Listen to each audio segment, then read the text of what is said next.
எல்லாரும் எப்படி இருக்கீங்க?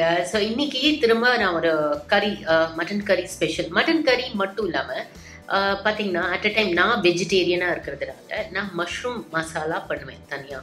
ஸோ ஆனால் இந்த மட்டன் மசாலா மஷ்ரூம் மசாலா ரெண்டு வெஜ்ஜுக்கும் சரி நான்வெஜ்ஜுக்கும் சரி இந்த ஒரு ஸ்பைஸ், இந்த ஒரு மசாலா, இந்த ஒரு கறி ரொம்பவே நல்லாயிருக்கும். ரெண்டு மஷ்ரூமுக்கும் இது டேஸ்ட் சூப்பராக வரும், மட்டனுக்கும் சூப்பராக வரும்.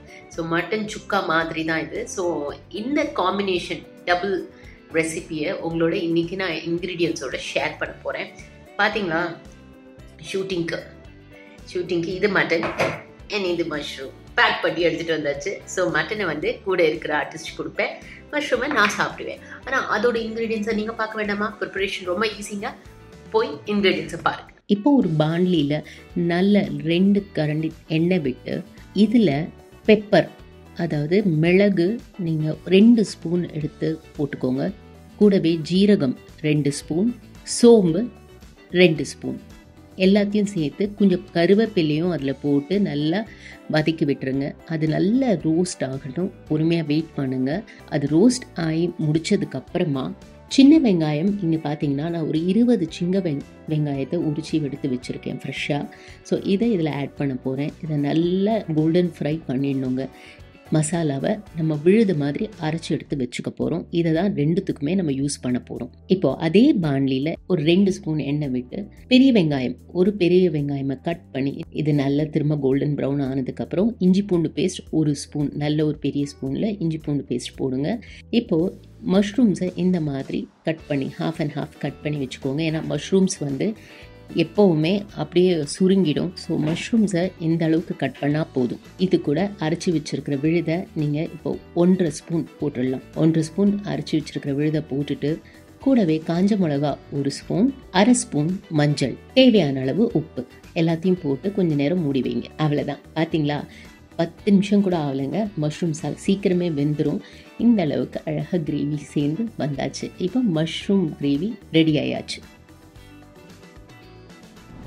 இப்போது மட்டன் கறியை எப்படி ரெடி பண்ணுறதுன்னு பார்த்துடலாம். இப்போ குக்கரில் 1/4 கிலோ மட்டன் எடுத்துருக்கீங்க. அந்த 1/4 கிலோ மட்டனை ஃபஸ்ட்டு வேக வச்சு எடுத்துக்கணும். அதுக்கு இந்த மட்டனோட நம்ம அரைச்சி வச்சுருக்கிற விழுது இருக்கு இல்லையா, அதில் ஒரு நல்ல பெரிய ஸ்பூன் போட்டு கூடவே மஞ்சத்தூளும் போட்டு நம்ம வேக வச்சு எடுத்துக்க போகிறோம். குக்கர் ஒரு 6 விசில் நல்லா வரட்டும். அப்போ மட்டன் நல்லா வெந்துருங்க. அதுக்கு மேலே வேண்டாம், ரப்பர் மாதிரி ஆகிடும். இப்போ ஒரு பாண்ட்லியில் ஒரு பெரிய ஸ்பூன் எண்ணெய் விட்டு பெரிய வெங்காயம், ஒரு பெரிய வெங்காயம் எடுத்து நல்லா சாப் பண்ணிவிட்டு இந்த மாதிரி நீங்கள் அந்த எண்ணெயில் வதக்குங்க. இஞ்சி பூண்டு பேஸ்ட், ஆனால் மட்டனுங்கிறதுனால 1.5 ஸ்பூன் இஞ்சி பூண்டு பேஸ்ட் போட்டுக்கோங்க, நல்ல பெரிய ஸ்பூனாக. நம்ம மட்டனை வேக வச்சு எடுத்ததுக்கப்புறம் அதில் தண்ணி இருக்கும் இல்லையா, அந்த தண்ணியை இப்போ இதில் ஆட் பண்ணிடலாம். இதில் ஆட் பண்ணதுக்கப்புறம் 1.5 ஸ்பூன் சில்லி பவுடர், நல்லா காரம் தூக்கலாக இருந்தால் மட்டனுக்கு நல்லாயிருக்கும். ஸோ சில்லி பவுடர் 1.5 ஸ்பூன் போட்டுட்டு மஞ்சத்தூள் அரை ஸ்பூன் மஞ்சத்தூள் போட்டு தேவையான அளவு உப்பும் போட்டுட்டு நல்லா இந்த தண்ணியை கொதிக்க விடுங்க. ஸோ இது நல்லா ஒரு திக் கன்சிஸ்டன்சி வந்துடும். கொஞ்சம் நேரம் கழித்து ஒரு கிட்டத்தட்ட ஒரு 5 to 10 நிமிஷம் கழித்து பார்த்தீங்கன்னா இந்த தண்ணி நல்லா வதங்கினதுக்கு அப்புறமா மட்டன் பீசஸை இதில் ஆட் பண்ணுங்கள். இது கூடவே எக்ஸ்ட்ரா விழுது, அதாவது கடைசியாக இன்னும் எக்ஸ்ட்ரா இருக்கும், 1 ஸ்பூன் விழுது இருக்கும், அந்த விழுதை இதில் இப்போ ஆட் பண்ணிடணும். நல்லா ஆட் பண்ணி கலரி விட்டுருங்க. இது கலரி விட்டு கொஞ்சம் நேரம் மூடி வைங்க. ஸோ மட்டன் நல்லா ஒன்று சேர்ந்து வந்ததுக்கப்புறமா பாருங்கள் இந்த மாதிரி டார்க் கலருக்கு மாறிடும். அப்போது கருவேப்பிலையை பிச்சு போட்டு கடைசியாக ஒரு 1 மினிட் விட்டிங்கன்னா அந்த கருவேப்பிலோட அரோமா, நீங்கள் மட்டனுக்கும் சரி மஷ்ரூமுக்கும் சரி இந்த மாதிரி கருவேப்பிலை கடைசியில் போட்டிங்கன்னா அந்த சுக்கா ஃபீல் சூப்பராக வரும். ஸோ அவ்வளோதான், 2 கிரேவியும் ரெடி ஆயாச்சு. ஓகே, நீங்கள் ரெசிபி பார்த்துட்டு வரதுக்குள்ள வேறு கொஸ்டின் போட்டு அடுத்த சீனுக்கு ரெடி ஆயாச்சு. எனிவேஸ் எவ்வளோ ஈஸியாக இருக்குது பார்த்தீங்களா? இந்த மாதிரி எங்கள் வீட்டில் இருக்கிற மாதிரி ஒரு நான் வெஜிடேரியன் இருக்கிற வீட்டில் வெஜிடேரியன் இருந்தீங்கன்னா பாண்ட்லி இதெல்லாம் தனித்தனியாக வச்சுக்கலாம். ஆனால் அதுக்கு மீறி இதுக்கு ஒரு கண்டிப்பாக வேற ஒரு ரெசிபி, வெஜிடேரியனுக்கு வேறு ரெசிபி அப்படின்னு சமைக்கும் போது ரொம்ப கஷ்டமாக தான் இருக்கும்.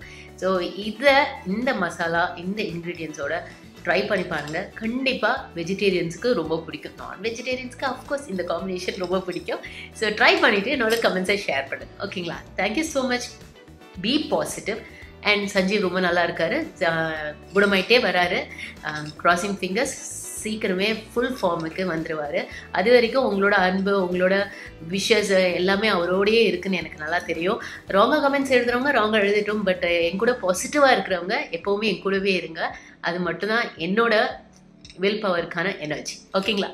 Thank you so much for viewing. Okay, thank you, bye.